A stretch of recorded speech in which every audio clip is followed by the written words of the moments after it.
ప్రభువైన యేసుక్రీస్తు నామములో మీ అందరికీ కూడా వందనాలండి. Praise the Lord. దేవునికి స్తోత్రం. ఈ సమయంలో ఈనాటి వాక్య ధ్యానంలోకి వెళ్ళిపోదాం. ఈనాటి వాక్య ధ్యానం కొరకై పరిశుద్ధ గ్రంథమైన బైబిల్లో నుండి రోమీయులకు రాసిన పత్రిక 12వ అధ్యాయము మొదటి వచనం. కాబట్టి సహోదరులారా, పరిశుద్ధమును దేవునికి అనుకూలమైన సజీవ యాగముగా మీ శరీరములను ఆయనకు సమర్పించుకొనుడని దేవుని వాత్సల్యమును బట్టి మిమ్మును బతిమాలుకొనుచున్నాను. చాలండి. సహోదరులారా, పరిశుద్ధమును దేవునికి అనుకూలమైన సజీవ యాగముగా మీ శరీరాన్ని ఏం చేయాలండి?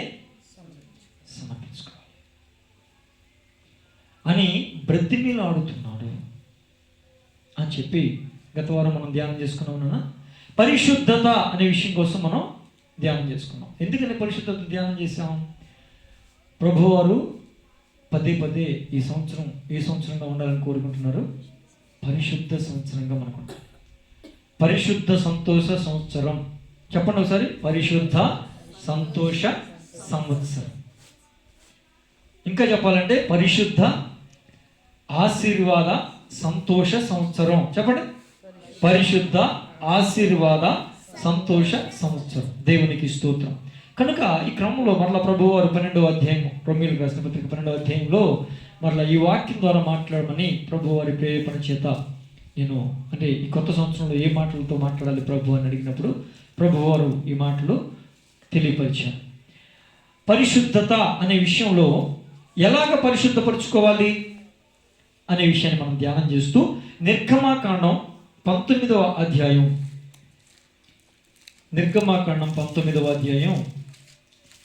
10వ వచనాన్ని మనం చదివితే, మోషేతో నీవు ప్రజల యొద్దకు వెళ్ళి నేడును రేపును వారిని పరిశుద్ధపరచుము, వారు తమ బట్టలు ఉతుకుకొని 3వ నాటికి సిద్ధముగా ఉండవలెను. దేవునికి స్తోత్రం. అంటే దేవుడు దిగి వచ్చేటప్పుడు, దేవుడు దిగి రావాలి అంటే ఎక్కడికి? నీ హృదయంలోకి, నీ జీవితంలోకి, నీ కుటుంబంలోకి దేవుడు దిగి రావాలి అంటే మనం ఎలా ఉండాలంట? పరిశుద్ధపరచుకుని సిద్ధముగా ఉండాలి. ఇప్పుడు పరిశుద్ధపరచుకోవాలంటే ఏం చేయాలని చెప్తున్నాడు? వారి వస్త్రములు ఉతుక్కోవాలి. ఏం ఉతుక్కోవాలంట? వారి వస్త్రములు ఉతుక్కోవాలి అని చెప్తున్నాడు. ఓకేనా? ఇప్పుడు వస్త్రాలు ఉతుక్కోవాలంటే గత వారం ఏ మాట మాట్లాడుకున్నాం మనం? రక్షణ అనే వస్త్రం ఎలా ఉంది? బాగుందా? ఉతుక్కున్నామా? కడుక్కున్నామా? ఉరికట్టిందా? ఏమంటుంది? చూసుకోమని చెప్పి. అవునండి. ఇప్పుడు ఇంకొన్ని వస్త్రాల గురించి మనం మాట్లాడుకుంటూ, ఎందుకంటే పరిశుద్ధపరచుకోవాలి. ఈ పరిశుద్ధపరచుకునే విధానాలు చాలా రకాలు ఉన్నాయి బైబిల్లోనే. వాటిల్లో ఒక రకం ఏంటంటే బట్టలు ఉతుక్కోవాలి. వస్త్రాలు ఏం చేయాలి? ఉతుక్కోవాలి. ఇప్పుడు పరిశుద్ధపరచబడాలంటే ఏం చేయాలండి? వస్త్రాలు ఉతుక్కోవాలి. ఆ వస్త్రాలు ఉతుక్కునే క్రమంలో మనం ఉన్నాం. ఇప్పుడు ఆ వస్త్రాలు ఉతుక్కోవడం ఎక్కడ వచ్చాం? రక్షణ వస్త్రం కోసం మాట్లాడాం. ఇక ఈ రోజున ఎక్కువ త్వరగా కొన్ని వస్త్రాలు ఉతుక్కోవాలి. అన్నీ ఉతుక్కుని జాగ్రత్తగా పెట్టుకుంటేనే పెళ్లి వస్త్రం ధరించుకోవడానికి అవకాశం. అవేమీ లేకుండా మాకు పెళ్లి వస్త్రం ఇచ్చేయండి, మీ పెళ్లికి సిద్ధమైపోతాం. ఈ పెళ్లికి లోక కళ్యాణానికి ఎప్పుడవుతుంది? రాకడప్పుడు అవుతుంది. ఆ పెళ్లికి మేము సిద్ధపడిపోతాం, మాకు ఇచ్చేయండి పెళ్లి వస్త్రం అంటే ఎవరెవరో ముందు ఈ వస్త్రాలు, ఇచ్చిన వస్త్రాలని కాపాడుకోవాలి, జాగ్రత్తగా చూసుకోవాలి, మరణం అంటకుండా వాటిని ఎప్పటికప్పుడు మురికిని వదిలించుకోవాలి, ఉతుక్కోవాలి, వాక్యం చేత ఉతుక్కోవాలి, సురక్తం చేత కడుక్కోవాలి వాటిని. దేవునికి స్తోత్రం. హల్లెలూయా. ఆ క్రమంలోనే ఇక్కడ మనం చూస్తే తెల్లని వస్త్రాలు. ఏ వస్త్రాలు అండి? ఒకసారి ఆ వార్త చదవండి. ప్రసంగి గ్రంథము 9:8. ప్రసంగి గ్రంథము 9వ అధ్యాయం 8వ వచనం. ఎల్లప్పుడూ తెల్లని వస్త్రములు ధరించుకొనుము. దేవునికి స్తోత్రం. హల్లెలూయా. ఏం చేయాలంటే ఎల్లప్పుడూ తెల్లని వస్త్రం. అమ్మా చదివేసారు పాస్టర్ గారు. ఏదని చూడండి చెంతమ్మా. ఏమైనా ఎల్లప్పుడూ ఏ వస్త్రం ధరించుకోవాలి? మరి మీకు తెల్ల వస్త్రం ధరించుకోలేదమ్మా. నేను ఒక్కడిని తెల్ల చక్క వేసుకున్నాను. తెల్ల వస్త్రం అంటే తెల్లని వస్త్రాలు అంటే తెల్ల బట్టల. ఊరినైనా ఫ్యాక్షనిస్టులు కూడా అవునా ఫ్యాక్షనిస్టులు ఏం ధరిస్తారండి? తెల్లని వస్త్రాలేగా. వాళ్ళు మంచోళ్ళా? వాళ్ళు పరిశుద్ధులా? రాజకీయ నాయకులు,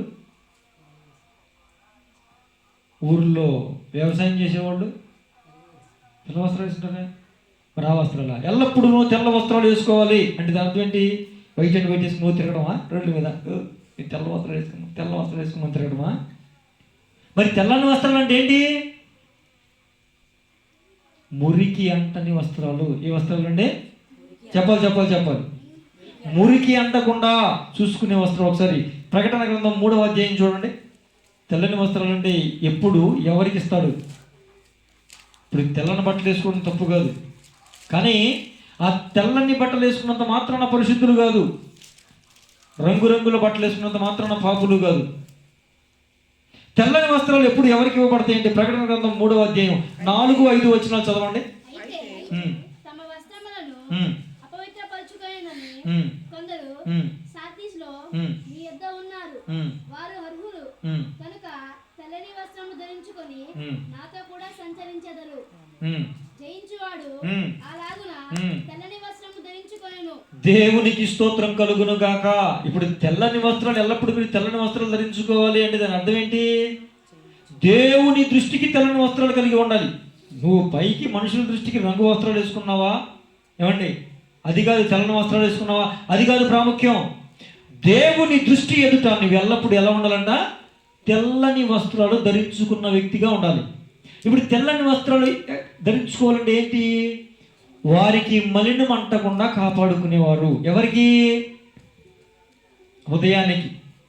ఎవరికి వారే వ్యక్తిగతంగా మలినం అంటకుండా కాపాడుకుంటూ ఉంటారే ఈ లోకమాలిన్యం. జయించిన వానికి తెల్లని వస్త్రాలు ఇస్తానన్నాడు. జయించడం అంటే ఎవరిని జయించాలి? అత్త కోడల్ని జయించాలి, కోడలు అత్తను జయించాలి, భార్య భర్తను జయించాలి. ఏమండి, భర్త భార్యను జయించాలి, లేకపోతే ఇద్దరు కలిసి ఇరుగు పొరుగు వారిని జయించాలి. పక్కింటోళ్ళని బాగా పోట్లాడి మన టాలెంట్ని మొత్తం చూపించి వాక్చాతుర్యమో, చేతి చాతుర్యమో, చేతి వాటం అన్నీ, నోటి వాటం, చేతి వాటం అన్నీ చూపించి పక్కన వాళ్ళని గెలవడం. అదేనా జై జీవితం అంటే? జయించడం అంటే అదేనమ్మా? అమ్మ వినపడుతున్నా? ఇక్కడే ఉన్నారా? మీరు ఎక్కడ ఉన్నట్టున్నారు? అలా కాదు, అలర్ట్గా ఉండాలా. దేవునికి స్తోత్రం. ఎప్పుడూ ఉన్నట్టు లేరు వాళ్ళ. మీరు ఎక్కడికి వెళ్తున్నారు? వెళ్ళకండి, ఇక్కడే ఉన్నాడు. ప్రతి వారం మంచి హుషారుగా ఉండేవాడు. దేవునికి స్తోత్రం. హల్లెలూయా, హల్లెలూయా. బిడ్డలారా, ఇప్పుడు జయించడం అంటే ఏంటి? ఏం జయించాలి? ఏం జయిస్తే తెల్లని వస్త్రం ఇస్తాడు? ఆయన దృష్టికి తెల్లని వస్త్రము ధరించుకోవాలి. ఎప్పుడు? ఎల్లప్పుడూ. అంటే ఎప్పుడు తెల్లని వస్త్రం ధరించుకోవడం అర్థం ఏంటి? మురికి అంటకుండా, మలినం అంటకుండా కాపాడుకుంటున్న వారు కొంతమంది ఉన్నారు అన్నాడు. వాళ్ళకే తెల్లని వస్త్రం ఇస్తారంటారు. ఎవరాళ్ళు? జయించిన వారు అన్నాడు. ఎవరిని జయించాలి? చెప్పా, ఇందాక చెప్పిన కేటగిరీ మొత్తం కాదు. మరి ఎవరిని జయించాలి? లోకాన్ని జయించాలి. ఎవరిని జయించాలండి? లోకాన్ని జయించిన వారికి తెల్లని వస్త్రం ఇస్తాడు. శరీరాన్ని జయించిన వారికి తెల్లని వస్త్రం ఇస్తాడు. ఇంకా నేత్రాన్ని జయించిన వారికి తెల్లని వస్త్రం ఇస్తాడు. ఇంకా జీవపు డంబాన్ని జయించిన వానికి తెల్లని వస్త్రం ఇస్తాడు. ఇవేవి జయించకుండా తెల్లని వస్త్రం ఇచ్చేయండి, తెల్లని వస్త్రం ఇచ్చేయండి అంటే మనము తెల్లని వస్త్రాలు వేసుకోవడం, మరలా చెప్తున్నా, తెల్లని వస్త్రం వేసుకోవడం తప్పు కాదు, మంచిది. ఏమంటే అర్థమవుతుందా? అనేక ఆకర్షణలు కాకుండా తెల్లని వస్త్రాలు వేసుకోవడం అంటే తప్పేమీ కాదు. అది అపార్థం చేసుకోవాల్సిన విషయం కూడా కాదు, మంచిది. అలాగని తెల్లని వస్త్రాలు వేసుకుంటేనే పరిశుద్ధులు, తెల్లని వస్త్రాలు వేసుకున్నంత పాపులు అని అనకూడదు.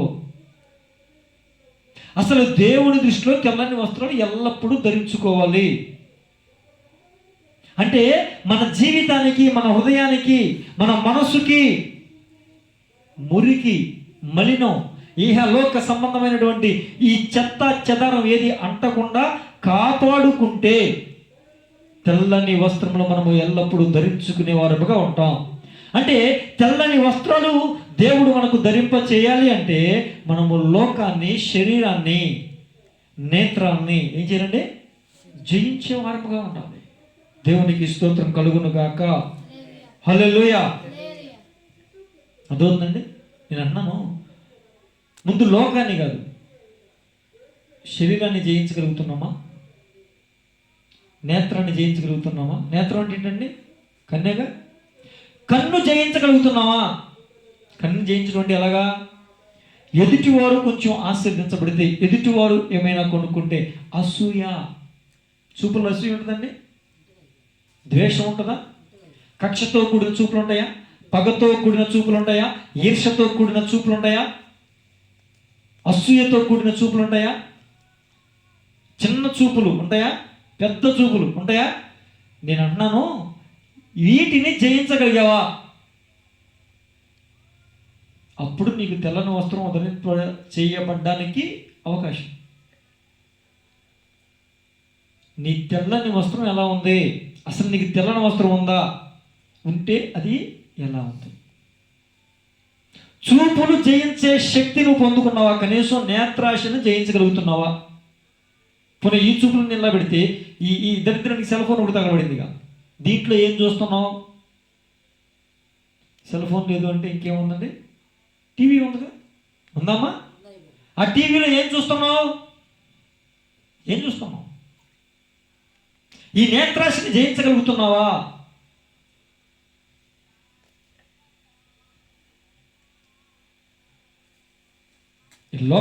లోకాన్ని జయించాలంటే దాని తర్వాత విషయం. ముందు మన దగ్గర ఉన్నది, మనలో ఉన్నది, మన శరీరాన్ని జయించగలుగుతున్నామా? శరీరం అనేక రకాల ఆశలను, ఇచ్చలను కోరుకుంటూ ఉంటుంది. అవునండి. ప్రార్థన చేద్దామంటే వద్దులే, నీకు ఆరోగ్యం బాగా. ఉపవాసం ఉండంటే నీకు గ్యాస్ట్రిక్ ఉంది, ఏదో కూడా చెప్తుంది. గ్యాస్ట్రిక్ ఉంది, అర్జెంట్గా వేసేయి, లోపల వేసేయి, అదేసేయి, ఇదేసేయి, వండుకోపోతే ఎక్కడో తెచ్చేసేయి అంటది. అంటదా? దాన్ని జయించగలుగుతున్నావా? ఇప్పుడు శరీరాశ అంటే ఎంతసేపు చెత్తనమే కాదండి, ఆత్మీయంగా కూడా మనం చూసుకోవాలి కదా. మోకరించి ప్రార్థన చేయి, నీకు ఆరోగ్యం ఉంది, అవకాశం ఉంది. మోకరించి ప్రార్థన చేయడానికి ప్రాబ్లం ఏంటి? అమ్మో నీ మోకాళ్ళు ఎత్తే నీకు నొప్పి చెప్తాయి, మోకాళ్ళు వేసి కూర్చొని ప్రార్థన చేయి, కూర్చొని ప్రార్థన చేసుకో అని అంటది శరీరం. ఇక్కడ బాగా నొప్పి వచ్చేస్తుంది అంటది, అవునా? అప్పుడు ఏం చేయాలి? దాన్ని లోబడి లొంగ తీసుకుని దాన్ని గెలవాలా. శరీరాన్ని గెలవడం అంటే ఏంటండి? శరీరాశని గెలవడం అంటే ఏంటి? శరీరం అడిగిందల్లా చేయడానికి మనం శరీరానికి రుణస్థులమో కాదు. మరి ఏం చేసాం? ప్రభువు అయిన యేసయ్య మన శరీరానికి సంబంధించిన ప్రతి రుణమును, ప్రతి అప్పును కల్వరి శిలువలో ఏం చేశాడండి? క్రయధనముగా తన రక్తాన్ని వెలగా చెల్లించి ఆ రుణమాఫీ చేసేసాడు. దేవునికి స్తోత్రం. ఈ లోకంలో నాయకులు, అధికారులు మనము చేసిన అప్పులు, రుణమాఫీలు కొంతవరకు చేస్తున్నారు. అదే చాలా గొప్పగా మనం చెప్పుకుంటున్నాం కదా. అసలు ఎవరు చేయలేని రుణమాఫీ మన శరీరానికి సంబంధించినటువంటి ఆ బాకీ, శరీరము ద్వారా మనం జరిగించిన ప్రతి పాపాన్ని, ప్రతి దేవునికి విరోధమైన కార్యాన్ని ప్రభువు వారు రుణమాఫీగా కల్వరి శిలువలో చేశారు. దేవునికి స్తోత్రం. హల్లెలూయా. ఏమండి, అంత గొప్ప రుణమాఫీ జరిగింది కదా. మన శరీరం ద్వారా చేసిన పాపాన్ని, శాపాన్ని అంతటినీ కూడా ఆయన కొట్టివేశాడు కదా. తన రక్తాన్ని, పరిశుద్ధ రక్తాన్ని, నిష్కలంకమైన, నిర్దోషమైన, అమూల్యమైన రక్తాన్ని వెలగా చెల్లించి ఆ బాకీ అంతా కొట్టేశాడు కదా. మరి ఇప్పుడు బాకీ కొట్టబడిన తర్వాత కలువరి శిలువలో నా కోసమే ప్రభువు వారు మరణించారు, నా కోసమే రక్తాన్ని కార్చారు, నా పాప క్రయధనముగా తను ప్రాణాన్ని పెట్టేశాడు అని చెప్పుకుంటున్నాం కదా. మరి అంత త్యాగము చేసి నీ రుణాన్ని కొట్టివేశాడు కదా, శరీర రుణాన్ని. మరలా నీ శరీర ఆశలు ఎలా ఉన్నాయి అది చెప్పు. నాకు కాదు, దేవునికే. వచ్చామా వెళ్ళామా కాదు. దేవునికి స్తోత్రం కలుగును గాక. హల్లెలూయా. శరీర ఆశలు ఎలా ఉన్నాయి? నీ శరీరాన్ని నువ్వు గెలవగలుగుతున్నావా? నీ చూపుల్ని, నీ కంటిని నువ్వు గెలవగలుగుతున్నావా? ఏం చూస్తున్నావు నీ కంటితో? ఎలా చూస్తున్నావు నీ కంటితో?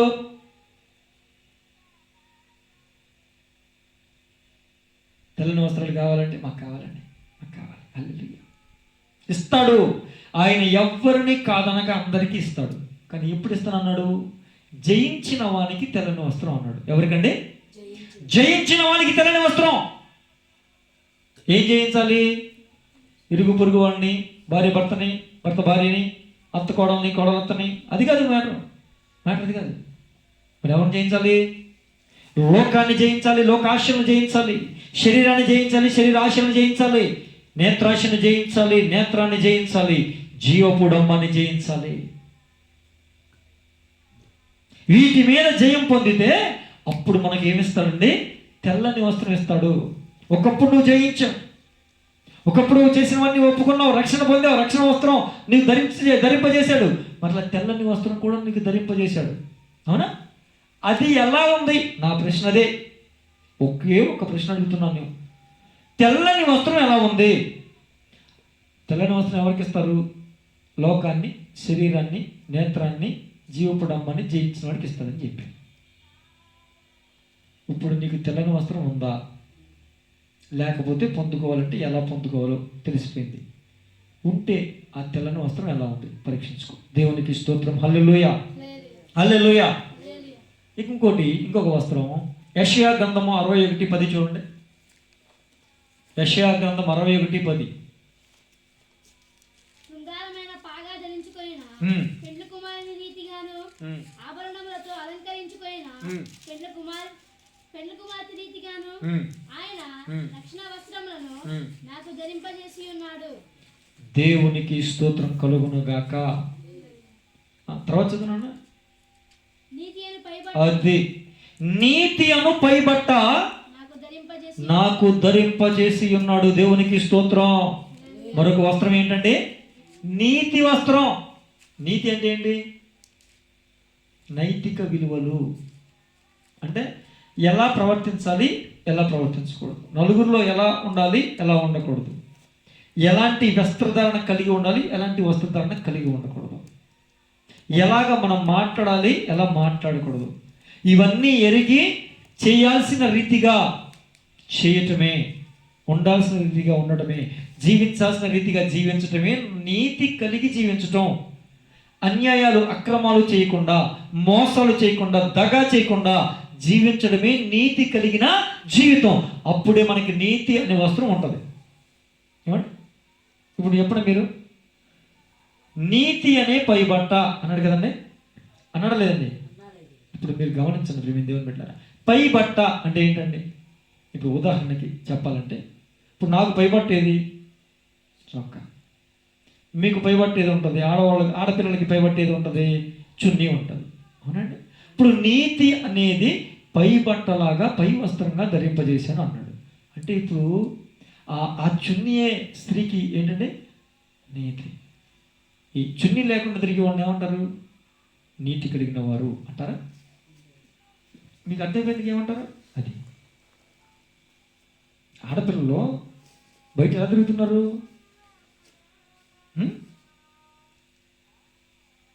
నీతి లేదు, సభ్యత లేదు, సంస్కారం లేదు. తిరగొచ్చనగా నీతి అనేది పైబట్టగా ధరింపజేశాడు ఆయన. అసలు చున్నీలే లేని డ్రెస్సులు ఉన్నాయి, వాటిని కొనుక్కోవడానికి ఇష్టపడుతున్నారు. పక్కన పెట్టండి. అన్యుల కోసం మనం కాదు, క్రైస్తవులే అలా చేస్తున్నారు, క్రైస్తవ పిల్లలే అలా ఉంటున్నారు. ఆ పేరెంట్స్కి ఏం చెప్పాలో అర్థం కాదు, ఏం చేయాలో అర్థం కాదు. ఎవరో మేము ఎలా పెంచుతున్నాం ఆయన పిల్లల్ని. ఆ పిల్లలకి వింటారు, వస్తారు, చర్చికి వస్తారు, పోతారు, అంతే. వాక్యం వెళ్దాం, ఇటు మనసులోకి వెళ్దాం, ఇటు హృదయంలోకి వెళ్దాం, వచ్చామా, వెళ్ళామా, పోయామా, అంతే. దేవుని బిడ్డలారా, నీతి అనేది పైబట్టగా ధరింపబడింది. అంటే పైబట్ట అనేది ఖచ్చితంగా అందరికీ కనిపిస్తుందా లేదా? చెప్పాలి. కనిపిస్తుందా లేదా? కనిపిస్తుంది. అందరికీ కనిపించాలి. అంటే మన క్రియలు అందరికీ కనిపించాలి. లేదండి నేను చాలా నీతిమంతునండి, నా హృదయం అంతా నీతేనండి, నా మనసు అంతా నీతేనండి. మరి నీ హృదయం అంతా నీతి అయితే నీ పై రూపంలో కనపడాలిగా, నీ మాటల్లో కనపడాలిగా, నీ క్రియల్లో కనపడాలిగా, నీ వేషధారణలో కనపడాలిగా, నీ వస్త్రాలంకరణలో కనపడాలిగా. కనపడాలి వద్దామా? నీ ప్రవర్తనలో కనపడాలిగా. పై బట్ట అంటే ఏంటి? లోపలిది కాదనేగా. అంటే అది బయటికి అందరికీ కనిపించేది, బాహాటముగా అందరూ చూడగలిగేది అనేగా. అంటే నీతి అనేది నీలో ఉంటే ఖచ్చితంగా అది ఎదుటి వ్యక్తులకి కనిపించేదిగా ఉండాలి. అవునా కదండి? పైకి చేసేవన్నీ నీతి లేని పనులను, నీతి మాలిన పనులను నేను చాలా నీతిమంతుడిని, నేను చాలా నీతిమంతురాలని అంటే చెల్లుతుందా? నీతి అనే వస్త్రం నీకు ఉందా? ఉంటే అది ఎలా ఉంది? పరిశుద్ధతలో బాగానండి. వస్త్రాలు కడుక్కోవాలి, వస్త్రాలు ఉతుక్కోవాలి. వస్త్రాలు ఉతుక్కోవడం అంటే మనం వేసుకున్న బట్ట ఉతుక్కోవడమా? ఈ చెప్పకపోయినా ఉతుక్కుంటాం, కంపు వచ్చేస్తే కానీ మళ్ళీ వేసుకోవాలి. కాబట్టి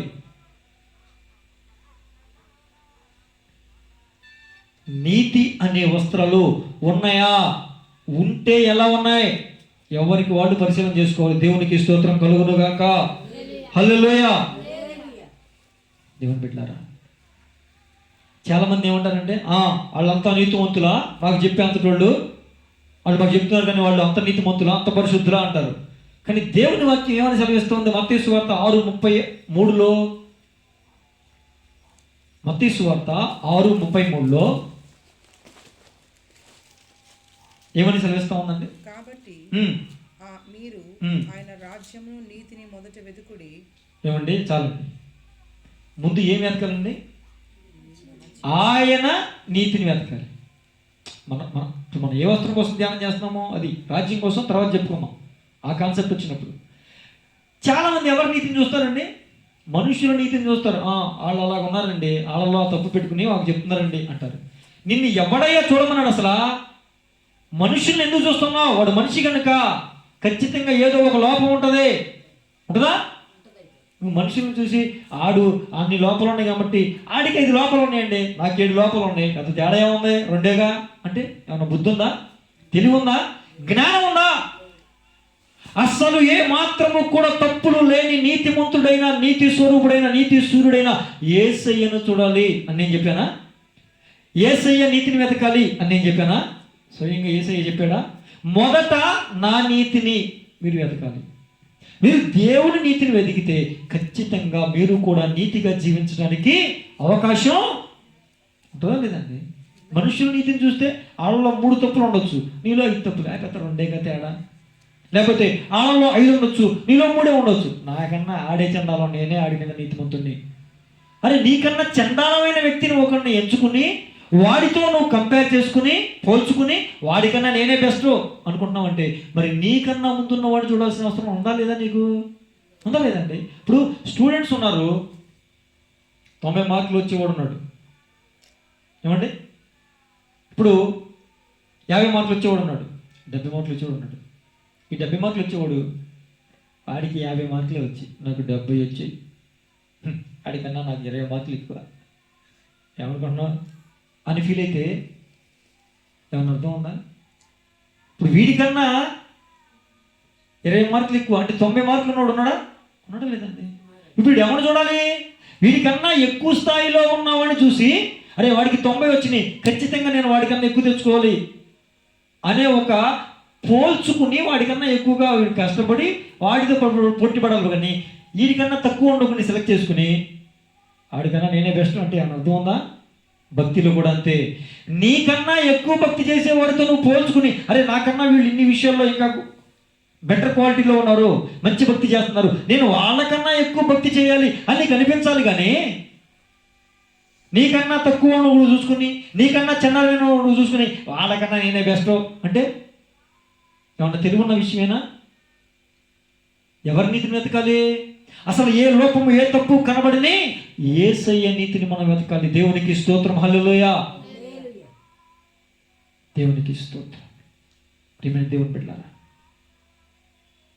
కొంతమంది ఉంటారు దేవుని యందు ఆసక్తి కలిగి ఉంటారు. ఎక్కడ కలిగి ఉంటారండి? దేవుని యందు ఆసక్తి కలిగి ఉంటారు, కానీ వాళ్ళు దేవుని నీతిని జరిగించరు. మరి ఎవరి నీతిని జరిగిస్తారు? చూడండి ఒకసారి రోమపత్రిక 10 2-3 వచ్చిన చదవండి. వారు దేవుని యందు ఆసక్తి గలవారని వారిని గూర్చి సాక్ష్యం ఇచ్చుచున్నాను. అయినను వారి ఆసక్తి జ్ఞానానుసారమైనది కాదు. ఎలయనగా వారు దేవుని నీతిని ఎరుగక తమ స్వనీతిని స్థాపింప బూనుకొనుచు దేవుని నీతికి లోబడలేదు. ఏమంటే ఇప్పుడు వీళ్ళు ఎవరండి? దేవుని యందు ఆసక్తి కలిగిన వాళ్ళే. అంటే దాని అర్థం ఏంటి? దేవుని బిడ్డలే, బయటల కోసం చెప్పట్లా. మీకు అర్థమైందా? వీళ్ళెవరో దేవుని బిడ్డలే. మేము దేవుని బిడ్డలమని చెప్పుకుంటున్న వారే, మేము క్రీస్తుని ఎరిగిన వారమని చెప్పుకుంటున్న వారే, మేము క్రీస్తుని తెలుసుకున్న వారమని చెప్పుకుంటున్న వారే, మేము క్రీస్తు మార్గంలో ఉన్నాము అని అనుకుంటున్న వారే, దేవుని యందు ఆసక్తి ఉన్నవారే. కానీ వీళ్ళ నీతి ఎలా ఉంటుందంట? దేవుని నీతిని ఆధారం చేసుకోరంట.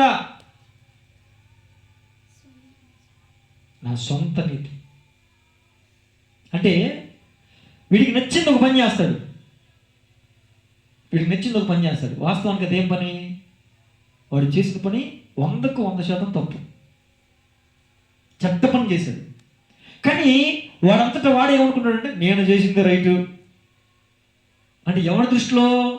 వాడి దృష్టిలో ఎవరికి వాడు తప్పు చేసి వాని ఇష్టం వచ్చినట్లుగా క్రియలు జరిగించి మరలా ఎలా చెప్పుకుంటున్నాడు? ఇప్పుడు నేను చేసింది 100కు 100% రైట్. దేవుని దృష్టిలో నేను చేసింది తప్ప ఒప్ప అనేది పరీక్షించుకునే కానీ పరిశీలించుకునే కానీ ఆలోచన చేసుకునే విధానమో లేదు. నీకు అర్థమవుతుందా?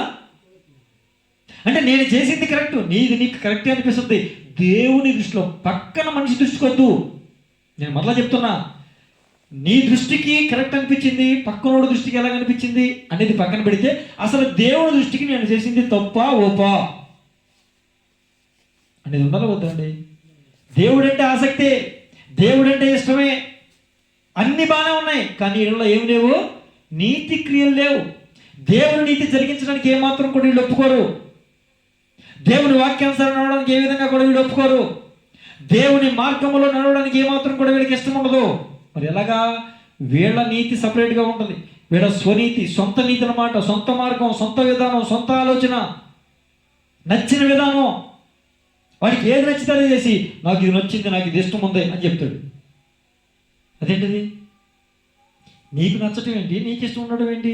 మరి దేవునికి ఇష్టం ఉండడం అవసరం లేదా? నీతి వస్త్రం ఉందా అంటే అలా ఉంది. దేవుని నీతిని జరిగిస్తున్నావా? నీ నీతిని జరిగించుకుంటున్నావా? అర్థమైందండి? అది పరిశీలన చేసుకోవాలి. పరిశుద్ధతలో ఒక భాగం ఇది. వస్త్రాలు ఎలా ఉన్నాయి? నీ వస్త్రాలు కడుక్కోవాలి, నీ వస్త్రాలు తుక్కోవాలి.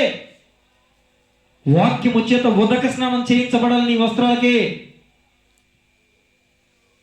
నీతి అనే వస్త్రం ఎలా ఉందా, ఉంటే ఎలా ఉంది, ఆ ఉన్న స్థితిని బట్టి నువ్వేం చేయాలి అనేది నీకు ఖచ్చితంగా అర్థమవుతుందని నేను అనుకుంటున్నా. దేవునికి స్తోత్రం. హల్లెలూయా, హల్లెలూయా. ఇక ఇంకొక వస్త్రం చూద్దామండి. పేతురు గారు రాసిన మొదటి పత్రిక 5వ అధ్యాయము 5వ వచనం. పేతురు గారు రాసిన మొదటి పత్రిక 5:5. చిన్నలారా మీ పెద్దలకు లోబడి ఉండుడి. మీరందరూ ఎదుటి వాని ఎడల దీన మనస్సు అనే వస్త్రము ధరించుకొని మిమ్మును అలంకరించుకొనుడి. దేవుడు అహంకారాలను ఎదిరించి దీనులకు కృప అనుగ్రహించును. దేవునికి స్తోత్రం. హల్లెలూయా. ఏమండి, దేవుని కృప కావాలా అని అడిగామనుకోండి, వెంటనే ఏమంటారండి? ఏమ్మా దేవుని కృప కావాలా? అది కావాలంటారు కదండి. ఎవరైనా కావాలంటారు. కృప లేకపోతే ఎలా బతుకుతామండి? ఏది ఉన్నా లేకపోయినా నీ కృప చాలు అనండి. నీ కృప తప్ప వేరొకటి లేదయా, నీ మనస్సులో నేనుంటే చాలయా. అది ఉందండి. ప్రేమి దేవుని పెట్టారా? కృప కావాలంటే అందరం కావాలంటాం కదా. మరి ఇప్పుడు ఆ కృప ఎవరికి ఇస్తారంట? దీనులకు కృప ఇస్తారు. కానీ ఎవరిని ఎదిరిస్తారంట? అహంకారులను ఎదిరించి దీనులకు కృప అనుగ్రహిస్తాడు. ఇప్పుడు మనం ఏ వస్త్రం కాపాడుకోవాలి? ఏ వస్త్రం జాగ్రత్తగా చూసుకోవాలి? దీన మనస్సు అను వస్త్రం ఉందా? చాలామంది ఏం చేస్తారండి? గర్వం, అహంకారం, అతిశయం. నాకేంటి, నాకేం తక్కువ, వాళ్ళకన్నా నేనేం తక్కువ కాదు. తగ్గింపు స్వభావం ఉండదు. ఆత్మలో దినత్వం అసలు ఉండదు. ఆత్మ విషయమై దీనులైన వారు ధన్యులు. వాళ్ళు ఏం చేస్తారండి? పరలోక రాజ్యం అంతేనా? మత్తయి సువార్త 5:3. ఆత్మ విషయమే దీనులైన వారు ధన్యులు, పరలోక రాజ్యము. ఆత్మలో దీనత్వం ఉండాలి. కొంతమందికి మాటల్లో దీనత్వం ఉంటుంది, లోపలంతా గర్వం, అతిశయం. అవునా కదండి? దీన వస్త్రం ఉందా? ఉంటే ఎలా ఉంది? అసలు దీన వస్త్రం ఉందా? తగ్గింపు స్వభావం ఉందా? తగ్గించుకునే స్వభావం ఉందా లేదా అనేది ఎవరికి వాళ్ళని ఏం చేయాలి? పరిశీలన చేసుకోవాలి. దీన వస్త్రం లేకపోతే ఏం చేయాలండి? దీన వస్త్రం లేకపోతే ఏం చేయాలి? ధరించుకోవాలి. ఒకవేళ ఉంటే అది ఎలా ఉందో చూసుకోవాలి. దీనత్వం ఉందా? మొదట్లో దీనంగా ఉన్నాం కానీ ఇప్పుడు కొంచెం అతిశయం కానీ, గర్వం కానీ, అహంకారం కానీ ఒకవేళ మనం గమనించకపోయినప్పుడు, ఒకవేళ పొరపాటున మనలో చొరబడిపోయిందా అనే విషయాన్ని మనం ఏం చేయాలి? పరిశీలన చేసుకోవాలి. తనను తాను తగ్గించుకునేవాడు హెచ్చింపబడతాడు, తనను తాను హెచ్చించుకునేవాడు తగ్గించబడతాడు. ఏమాత్రం సందేహం లేదు అందుట్లో. తగ్గించుకుంటేనే ఖచ్చితంగా హెచ్చించబడతావు, హెచ్చించుకుంటే ఖచ్చితంగా అందరికన్నా, అది అందరికన్నా, మళ్ళీ ఒకళ్ళకిద్దరు కాదు, అందరికన్నా తక్కువైపోతుంది స్థితి. దేవునికి స్తోత్రం, హల్లెలూయా. ఇంకొక వస్త్రం చూద్దాం. లూకా సువార్త 15వ అధ్యాయం 22వ వాక్యం. అయితే తండ్రి మ్మ్. తన దాసులను చూసి మ్మ్. ప్రశస్త వస్త్రము మ్మ్. త్వరగా తెచ్చి మ్మ్. వీరికి కట్టి మ్మ్. వీరి చేతికి మ్మ్. ఉంగరము పెట్టి మ్మ్. పాదములకు చెప్పులు తొడిగించి మ్మ్. క్రొవ్విన పశువులు తెచ్చి మ్మ్. వధించుడి, మనము చాలు. తిని. ఇప్పుడు ఏ వస్త్రాలు ధరించాలంటండి? ప్రశస్త వస్త్రాలు ధరించాలి. ఇప్పుడు వాడికి ముందు ప్రశస్త వస్త్రం ఉంది, మురికెట్టని తెల్లని వస్త్రం ఉంది, ఏమండి, నీతి వస్త్రం ఉంది, అన్నీ ఉన్నాయి. ఇప్పుడు తండ్రి ఇంట్లో ఉన్నప్పుడు ఒకానొక దినమున తండ్రిని ఎదిరించి ఆస్తి మొత్తం సగం, ఆడికి కావాల్సిన ఆస్తి మొత్తం తీసుకుని లోకంలోకి వెళ్ళిపోయి, లోకాన్ని జయించకుండా లోకాశలకు లోబడిపోయి, శరీరాన్ని జయించలేక శరీరానికి లోబడిపోయి, లొంగిపోయి, శరీరాశలు, లోకాశలు, నేత్రాశలు అన్నీ అనుభవించి తీర్చి మొత్తం అన్నీ పోయాక పంతుల దగ్గర చేరాడు. దేవుని సన్నిధిని కాదనుకునే ఎవరైతే దేవుణ్ణి ఎదిరించి దూరంగా పోతారో వాళ్ళ స్థితి ఎలా ఉంటుందంటే పందులలాగా, పందులతో సహవాసం అయిపోతుంది. అంటే పంది వంటి మనస్తత్వం కలిగిన వాళ్ళు. పంది మనస్తత్వం స్వభావం ఏంటండి? ఒక స్వభావం చెప్పగలరా? పంది స్వభావం అమ్మా చెప్పగలరా? చెప్పండి అమ్మా. అది నువ్వు ఎంత శుభ్రం చేయి, బురద కనపడగానే వెళ్ళిపోతుంది. మురికి కనబడిందా కాలువ వెళ్ళిపోయి ముట్టి పెట్టేస్తుంది. పైన హంసలు ఉన్నాయి కదా అంటారు కదా, హంసలు అంట ఒకనొక సమయంలో భూమి మీదకి వెళ్ళి చూసొద్దాం ఎలా ఉంటుందో ఏంటిదో అని చూస్తే, హంసల కిందకు వచ్చి భూమి మీద చూస్తే ఆ ప్రాంతంలో కొలను అవన్నీ ఉన్నాయంట. వాటిలో కొంచెం మురికి ఏదంతా ఉందంట. అన్ని అందాలతో పాటు మురికి కూడా ఉంటుంది కదండి ఎక్కడైనా. ఈ మురికి కూడా ఉందంట. ఆ మురికిలో పందులు ఉన్నాయంట. పందులు దొరుకుతూ ఉన్నాయంట. ఆ దొరుకుతూ బాగా మురికించుకుంటే, అయ్యో మీరు ఎంత మురికి ఉన్నారంటే, మేము చూడు ఎంత బాగున్నామో అంటే, అవునా నిజమే మీరు చాలా బాగున్నారు అని అంటే, మీరు కూడా మాతో పాటు మా లోకానికి వస్తే మాకులాగా చక్కగా తెల్లగా అందంగా నీట్గా ఉంటారు, శుభ్రంగా ఉంటారు అంటే, అవునా మాకు కూడా అలా ఉండాలని ఉంది, మేము కూడా వస్తాం. కానీ ఒక చిన్న కోరిక ఉంది, ఒక చిన్న డౌట్, ఒక చిన్న సందేహం చెప్తారా అంటే, హంసగారు చెప్తారా అని పంది అడిగింది. పందిని హంస అడిగిందంట. హంస అందంట తప్పకుండా అదెంత మాట అడుగు అంటే, నీతో పాటు పైకి వచ్చి మేము శుభ్రం చేసుకుంటాం, కానీ మరి పైన మీరు నివసించే ప్రాంతంలో మురిక్కాలు ఉంటాయా? మళ్ళీ శుభ్రం చేసుకున్నాక ఏం కావాలంట? మురిక్కాలు ఉంటాయి. దేనికి? శుభ్రం చేసుకుని బాగా కడిగితే మళ్ళీ వెళ్ళి తొలడానికి. పంది స్వభావం అంటే అది. అంటే దేవుని సన్నిధిని విడిచిపెట్టి లోక సంబంధమైన వ్యక్తులతో కలిసి లోకానుసారంగా జీవిస్తే ఖచ్చితంగా పందులతో సహవాసం తప్ప పరిశుద్ధులతో సహవాసం దొరకదు. పందులంటే ఎవరో లోకమాలిన్యం. వాళ్ళు ఎంత ఎంత చెప్పు, ఎంత కౌన్సిలింగ్ చేయి, మళ్ళీ ఆడ సహవాసం ఎవరితో అంతే. అలాగ పందుల దగ్గర చేరాడు.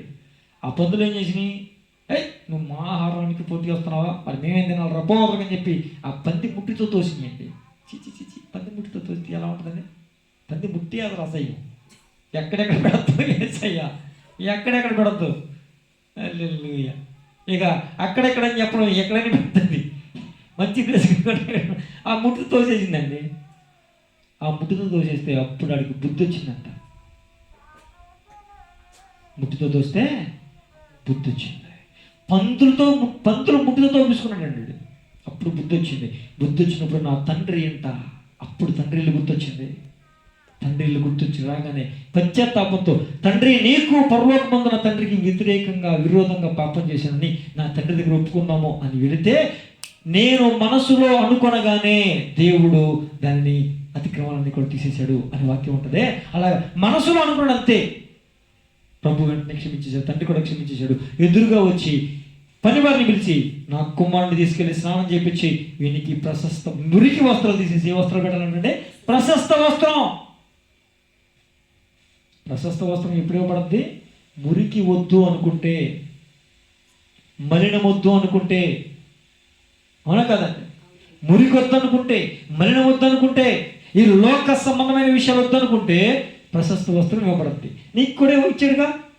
ఈ లోకం వద్దనుకున్నావా, ఈ లోకం మురికి వద్దనుకున్నావుగా, అప్పుడు నీకే వస్త్రాలు ఇచ్చాడు? ప్రశస్త వస్త్రాలు ఇచ్చాడు. ఇప్పుడు ఇచ్చిన తర్వాత ఆ ప్రశస్త వస్త్రం ఎలా ఉంది? అది ప్రశ్న. అదే ప్రశస్త వస్త్రం ఎలా ఉంది? ఒకసారి ఇంకొక వాక్యం, జకర్యా గ్రంథం 3వ అధ్యాయం 3-4 వచనాలు. జకర్యా గ్రంథం 3వ అధ్యాయం 3-4 వచనాలు. యెహోషువ మలిన వస్త్రములు ధరించుకున్న వాడై దూత సముఖంలో నిలబడి ఉండగా, దూత దగ్గర నిలిచి ఉన్న వారిని పిలిచి ఇతని పైబట్టను తీసివేయుడని ఆజ్ఞాపించి, నేను నీ దోషములు పరిహరించి ప్రశస్తమైన వస్త్రములతో నిన్ను అలంకరించుచున్నాను అని సెలవిచ్చెను. దేవునికి స్తోత్రం. ఈయన ఎవరండి? యెహోషువ. యెహోషువ మోషే శిష్యుడు, మోషే పరిచయుడు యెహోషువ కాదు. 31 రాజుల్ని హతము చేసి ఇశ్రాయేలీల 12 గోత్రములకు స్వాస్థ్యాన్ని పంచినటువంటి యెహోషువ కాదు. ఈయన ఇంకొక యెహోషువ, యాజకుడైన యెహోషువ. అంటే ఎవరో పాస్టర్ గారు. ఇప్పుడు పాస్టర్ గారికి ఏ వస్త్రాలు ఉన్నాయంట? మలిన వస్త్రాలు, మైలు వస్త్రాలు ఉన్నాయంట. మైలు అంటే మలినవే కదండి, ఏమంటే మురికే కదండి. ఇప్పుడు ఈ మలినమైపోయిన మైలు వస్త్రాలను తీసేసి వెంటనే ఏం చేయాలంట? ప్రశస్త వస్త్రాలు ఇవ్వమని చెప్తున్నాడు. అంటే ప్రశస్త వస్త్రాలు ఎప్పుడు ఇవ్వబడతాయి అంటే, మలినము, మురికి, మస్టు అంతా వద్దు అనుకుంటే నీకు ప్రశస్త వస్త్రం ఇవ్వబడతాయి. ఇప్పుడు ఇవ్వబడిన ఆ ప్రశస్త వస్త్రం ఎలా ఉంది? ప్రశస్త వస్త్రాలు ఎలా ఉన్నాయి? ఒకవేళ పాడైపోతే, మలినం అంటితే, మురికి అంటితే, మైలు అంటితే, ఇప్పుడు అట్లా ఏం చేయాలండి? ఉతుక్కోవాలి. మీరు మీ వస్త్రములు ఉతుక్కొని, మీ బట్టలు ఉతుక్కొని మీరు పరిశుద్ధంగా ఉండాలి. రక్షణ వస్త్రం ఉతుక్కోవాలి. రెండోది చెప్పుకున్నాం, తెల్లని వస్త్రం ఉతుక్కోవాలి, నీతి వస్త్రం ఉతుక్కోవాలి, దీన మనస్సు అనే వస్త్రం ఉతుక్కోవాలి, ప్రశస్త వస్త్రం ఉతుక్కోవాలి. ఎలా ఉన్నాయో చూసుకోవాలి. ఇవన్నీ ఒకవేళ పాడైపోతే, మురికంటితే వాటిని ఉతుకుని పరిశుద్ధంగా ఉంటే ఆయన మన జీవితంలోకి వస్తారు. ఆయన మన కుటుంబంలోకి వస్తారు. ఆయన మన జీవితంలో, మన కుటుంబంలోకి వస్తే ఏం జరుగుతుందంటే, ఆశీర్వాదాల వెల్లువ మన కుటుంబాన్ని ఆవరించేస్తుంది. దేవునికి స్తోత్రం. అంత మాత్రమే కాకుండా ఇవన్నీ కాపాడుకున్నాము గనుక, ఈ పరిశుద్ధతలో మనం కొనసాగుతున్నాము గనుక పెండ్లి వస్త్రం మనకు ఇవ్వబడుతుంది. పెళ్లి వస్త్రం ఎప్పుడు ఇస్తారండి? పెళ్లికి సిద్ధం చేసేటప్పుడు ఇస్తారు. ఇంకా 4 రోజులు పెళ్లి ఉందనగా అమ్మ పెళ్లి వస్త్రం కట్టుకొని ఇస్తారండి.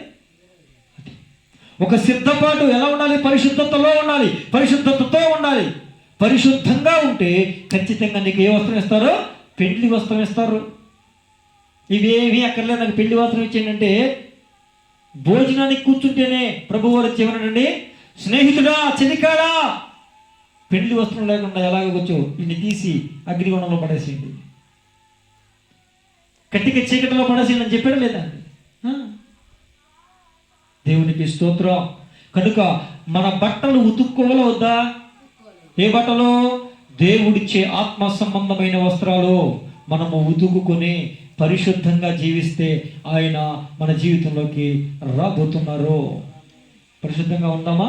బట్టలు ఉతుక్కుందామా? అట్టి కృప ప్రభు మనకి దయచేయునుగాక. పరిశుద్ధ జీవితాన్ని కలిగి ఉందుముగాక. మన బట్టలు ఉదుకుకొని ప్రభు వారిని మన జీవితంలోనికి ఆహ్వానించుదుముగాక, మన హృదయంలోకి ఆహ్వానించుదుముగాక, మన కుటుంబంలోకి ఆహ్వానించుదుముగాక. ఆయన ఆశీర్వాదములు మనం పొందుకుందుముగాక. ప్రార్థన చేసుకుందాం.